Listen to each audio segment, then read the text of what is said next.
भगवान कृष्ण ने सुनाई थी होली की अनोखी कहानी। मान्यताओं के अनुसार भगवान श्री कृष्ण ने पांडवों में युधिष्ठिर को होली की एक ऐसी कथा सुनाई थी जिसको सुनने के बाद युधिष्ठिर इस संसार के नियम को भी जान गए थे। ये कथा त्रेता युग के भगवान श्री राम के पूर्वजों से जुड़ी है।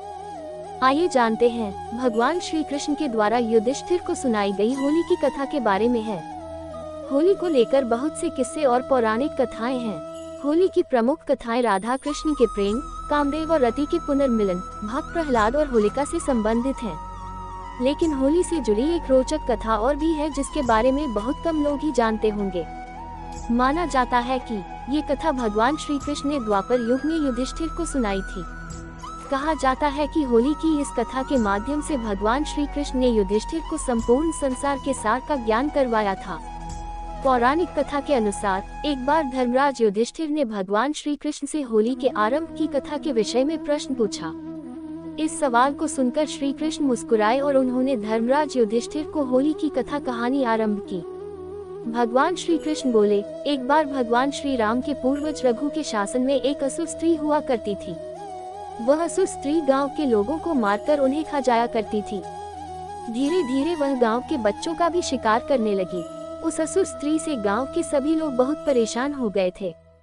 गांव वालों की इस परेशानी को दूर करने के लिए एक दिन गुरु वशिष्ठ ने उन्हें बताया कि उस असुर स्त्री को मारा जा सकता है।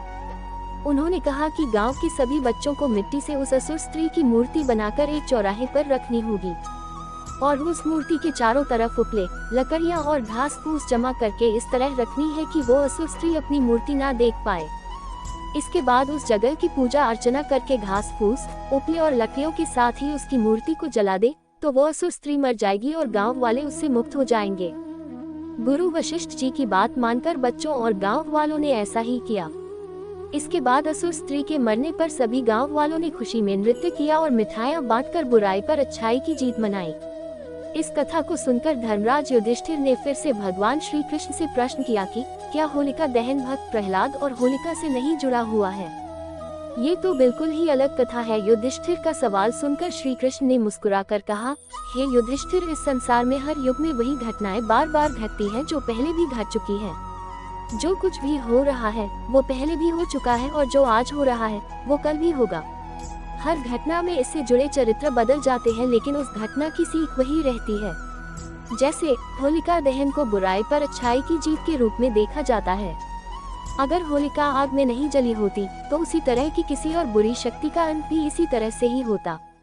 जैसे जिस तरह श्री राम ने रावण को मारने के बाद अयोध्या में वापसी करके राम राज्य स्थापित किया था, उसी तरह हर युग में बुराई का अंत होकर फिर से राम राज्य स्थापित होना ही है। ये घटना बार बार हर युग में खुद को दोहराती रहेगी। इस घटना से जुड़े पात्र बदल जाएंगे लेकिन ये घटनाएं संसार का अर्थ और नियम समझाने के लिए निरंतर हर युग में घटती रहेंगी। यही संसार का नियम है।